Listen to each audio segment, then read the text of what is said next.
Halo, Assalamualaikum warahmatullahi wabarakatuh. Ketemu lagi dengan saya Adi Putra Adiasa. Di Dear Adi kali ini kita akan membacakan 3 surat sekaligus.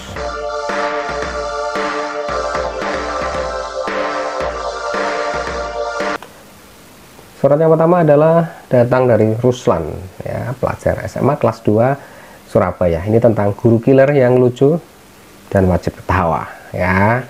Oke ya. Langsung aja Mas Adi. Saat pelajaran sekolah, saya sangat tidak nyaman kalau ada guru killer dan ingin melucu, tapi lucuannya gak lucu. Maka mau gak mau kita harus tertawa karena takut kalau nggak ketawa. Mendingan kalau dia galak tapi pinter. Menurutku dia biasa saja. Maaf, ini cuma curhat kok Mas. Kalau diberi pendapat dari Mas Adi saya akan terima kasih. Juga nggak apa-apa. Oke, Ruslan Surabaya. Terima kasih ya Dek Ruslan ya. Semoga jadi pelajar yang baik terlepas gurunya seperti apa ya. Oke, kita ya, saya termasuk saya juga ya, pernah ngalami seperti itu ya, punya guru yang cenderung galak, killer gitu ya, tapi dia kalau melucu itu sebenarnya nggak lucu ya. Dan ini memang yang saya alami dulu, memang gitu. Ada yang lucu tapi lucuannya nggak lucu, kadang juga cuma porno. Nah, ini sering sekali kita punya guru seperti itu. Nah, sikap kita seperti apa ya? Kita kalau pengen ketawa boleh-boleh aja, enggak pun nggak apa-apa ya, dan nggak ada sanksinya kok sebetulnya kalau nggak ingin ketawa dan disuruh ketawa. Nggak ada suruhannya sebetulnya ya. Jadi di Ruslan santai aja ya. Jadi kalau emang nggak ketawa nggak apa-apa ya, ketawa pun boleh sebagai hiburan lah. Kalau guru melucu itu anggap saja sebagai hiburan, jadi jangan beban ya. Jangan nanti kalau nggak ketawa nilainya jelek, jangan ya. Kalau emang ada guru seperti itu ya biarin aja. Toh kita sebagai siswa yang penting berprestasi secara real, jadi bukan karena nilainya tapi karena kita bisa ya, intinya itu. Dan jangan ditumpangi dengan banyolan yang lebih menyakitkan atau lebih nggak lucu. Intinya itu ya. Boleh ketawa, boleh tidak ketawa, tapi jangan ditumpangi dengan banyolan yang lebih tidak lucu lagi atau bahkan menyakitkan si guru yang killer tadi. Tolong ya, jangan ya, biarin aja kalau ada guru seperti itu. Dan kalau mau ketawa boleh, enggak juga apa-apa. Oke ya, terima kasih ya Mas Ruslan, Dik Ruslan ini dari Surabaya. Semoga sukses menjadi pelajaran yang baik. Kemudian surat berikutnya,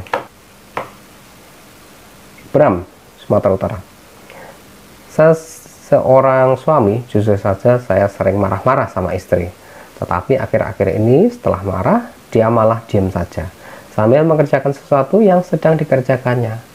Kalau sebelumnya saat ku marahi, kadang dia menangis, kadang pula dia membalas marah saya.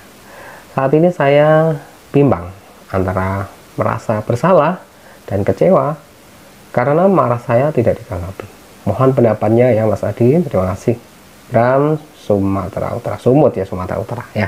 Oke ya, terima kasih ya Mas Bram ya. Ini keluhannya jadi seorang suami yang jika marah tidak ditanggapi oleh istrinya ya. Ya oke lah, ini poinnya kan ada marah juga ya. Marahnya kita nggak tahu dan tidak nyebutin, atau karena kesalahan benar-benar dari istri atau mungkin Anda sendiri yang salah ya. Intinya kalau bisa semua ada masalah jangan langsung marah gitu ya, ini akan jelek nanti akibatnya berikutnya. Jika ada marah yang berlebihan, Anda minta maaf kepada istri juga udah terlanjur sakit ya, ini nggak baik ya. Tapi kalau marahnya proporsional pada tempatnya, pada kesalahan-kesalahan istri ya nggak apa-apa.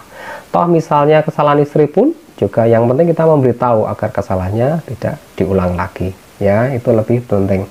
Mengenai bimbang antara merasa bersalah ya dan kecewa karena marahnya tidak tanggapi ya, mungkin bimbangnya merasa bersalah karena diam ya, karena memang puncaknya orang marah itu sebenarnya juga diam ya. Istri Anda menanggapinya dengan marah juga sebetulnya dengan cara diam ya, asal tidak ada keramaian-keramaian bagi dia adalah itu ya udah menyenangkan bagi dia, membuat nyaman maksud saya ya. Kemudian kalau kecewa tidak ditanggapi ya, semua marah itu belum tentu ditanggapi. Jadi mohon perhatiannya ya Mas Pram ya. Ini jangan selalu dikit-dikit kalau ada marah selalu ditanggapi, belum tentu ya, mungkin bagi dia nyamannya tidak ditanggapi itu ya. Ini bukan dianggap Anda tidak dianggap, enggak, Anda tetap dianggap sebagai suaminya dan tetap dihormatinya ya.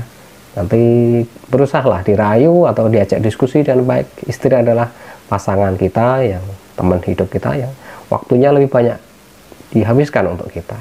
Jadi tolong hormati istri ya. Ini dari pendapat saya. Nanti kalau Mas Bram sendiri ada keinginan yang baik dengan cara yang lebih baik, oke, silahkan ya, dilanjutkan untuk kebaikan keluarga. Oke ya. Kemudian surat lain dari, ini nggak nyebutin namanya, ini judulnya adalah susah diterima kerja. Ini saya pencari kerja di Jepara ya. Saya pria 25 tahun, sudah berkali-kali melamar kerjaan tapi ujung-ujungnya ditolak. Kadang juga udah sampai interview pertama dan kedua tapi lagi-lagi ditolak. Apa yang harus saya lakukan Mas Adi? Mohon penjelasannya. Terima kasih, pencari kerja Jepara. Oke ya, ini nggak nyebutin namanya, hanya pencari kerja aja, dan lokasinya di Jepara. Oke ya, ya memang banyak faktor yang membuat kita ditolak ya, ditolak dari lamaran, dari pengumuman lowongan yang sudah diberikan oleh perusahaan. Nah ini bermacam-macam faktornya ya. Faktornya adalah ya persaingan ketat, artinya kondisi sudah terisi oleh orang-orang yang qualified menurut pihak perusahaan atau menurut pewawancara ya. Ini juga karena yang diterima kan cuma sedikit, itu juga penting. Tapi kalau ini berkali-kali, artinya mungkin kita pelajari satu persatu yang dari diri Anda ya. Ini Mas pencari kerja ini, nah, apakah ini kita yang kurang qualified ya. Jadi kita membidiknya, jika ada lowongan dengan posisi tertentu, itu tepatkan sasaran dengan kemampuan kita, ijazah yang kita miliki, kemudian pengalaman, kemudian keterampilan juga ya, kursus-kursus apa yang kita punyai, kita sesuaikan dengan kebutuhan-kebutuhan kerjaan yang ada di perusahaan. Nah ini penting. Kemudian kedua adalah bikin CV dan lamaran yang ideal ya. Lamaran yang ideal ini bisa dicari di Google macam-macam ya. Ada caranya lamaran efektif ya. Yang penting kita poinnya itu langsung ya, karena perusahaan sekarang sudah dinamis, sudah efektif, jadi nggak perlu berbelit-belit kata-katanya ya. Oke, cukup menghormati dan intinya langsung itu, dan pengorbanan untuk apa ya dikorbankan untuk perusahaan, pengabdiannya seperti apa. Nah itu pokoknya pengennya itu. Kemudian CV juga harus bikin baik mungkin ya, bukan mengarang CV tapi memang real harus ada seperti itu, dan kita membuat perusahaan itu tertarik pada kita dan akan meloloskan untuk diterima, mendapatkan pekerjaan ya. Kemudian hal lain lagi, sebenarnya kan di Jepara ini saya amati ya, ketak kerajinan furniture ya.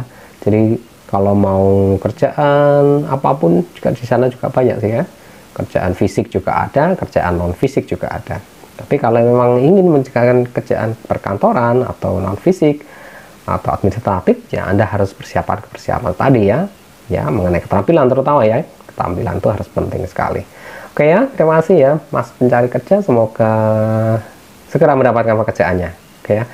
Oke, terima kasih semuanya sudah mengikuti tayangan ini. Semoga tayangan ini bermanfaat untuk kita semua. Kirim salam. Assalamualaikum warahmatullahi wabarakatuh.